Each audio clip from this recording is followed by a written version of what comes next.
Bienvenue au Club de course, ici Julie et c'est notre dernier mercredi conseil de la semaine.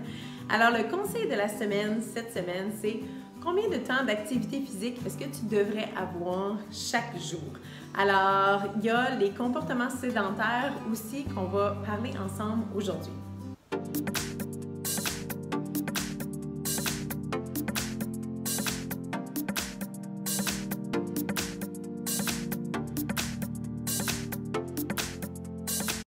Donc, chaque jour, tu devrais avoir au minimum 60 minutes, c'est-à-dire 1 heure d'activité physique par jour.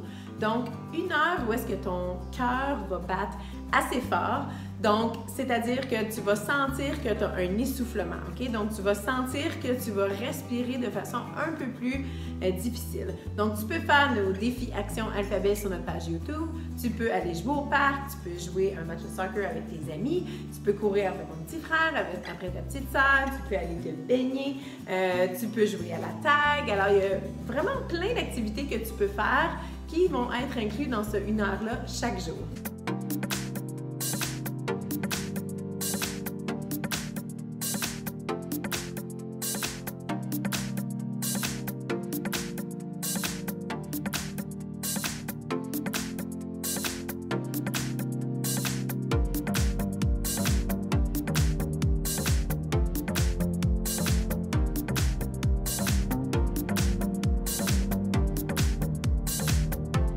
Donc, j'ai dit aussi qu'on allait parler des comportements sédentaires. Alors, qu'est-ce que c'est un comportement sédentaire? Un comportement sédentaire, c'est-à-dire que tu as 9 heures ou plus de temps d'écran par jour. Donc, les temps d'écran, ça peut être des jeux vidéo que tu joues, des émissions que tu regardes, des films, jouer à une tablette, jouer à une console de jeux vidéo. Alors, si tu as 9 heures de temps d'écran et plus par jour, ça veut dire que tu es considéré comme un enfant qui a un comportement sédentaire. Alors, bouger, ça augmente ta mémoire, ça augmente ta concentration, ça améliore ta santé mentale. Donc, habituellement, quand tu bouges, tu es plus de bonne humeur, tu es plus heureux. Ça protège aussi ton corps contre les maladies.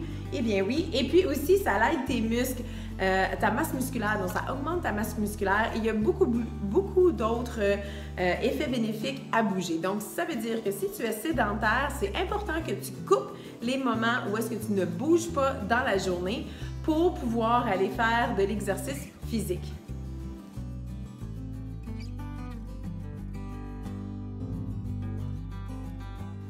Alors, la semaine passée, on t'a parlé du sommeil et on t'a dit le nombre d'heures de sommeil que tu devais avoir dans la journée. Alors, ce serait vraiment intéressant que tu prennes 24 petits cubes dans ta journée puis que tu essaies de voir des heures dans ta journée. Qu'est-ce que tu les utilises? Tu les utilises pour faire quoi? Donc, dans une journée, il y a 24 heures. Alors, si on dit que tu as besoin de faire au moins 1 heure d'activité physique par jour, ça veut dire qu'il te reste quand même 23 heures pour faire autre chose dans ta journée. Donc, si tu dors en moyenne 11 heures par jour, puis tu fais 1 heure d'activité physique, tu as comme 12 heures qui vient de partir. Alors, ça serait à voir aussi qu'est-ce que tu fais des autres 12 heures dans ta journée.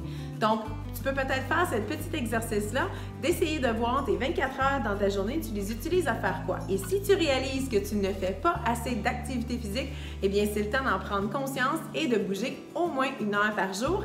Et maintenant que le programme de course va être terminé, eh bien, tu peux tout simplement le recommencer si tu veux ou vraiment bouger dans d'autres activités. Mais c'est important que tu n'arrêtes pas de bouger au moins 1 heure par jour. Alors, j'espère que tu vas continuer de bouger à la fin du programme de 8 semaines et je te souhaite une super belle fin de semaine. Tu arrives proche de ta distance finale. On a des invités qui viennent encore nous parler vendredi. N'oublie pas de partager sur les réseaux sociaux pour gagner ton coton ouaté pour cette semaine et quand tu feras ta course finale aussi pour gagner une des 5 paires de chaussures de course. Alors, je te souhaite une très bonne course finale et j'ai vraiment hâte de voir tes photos. N'oublie pas d'utiliser le hashtag KRC 2020. Bonne semaine!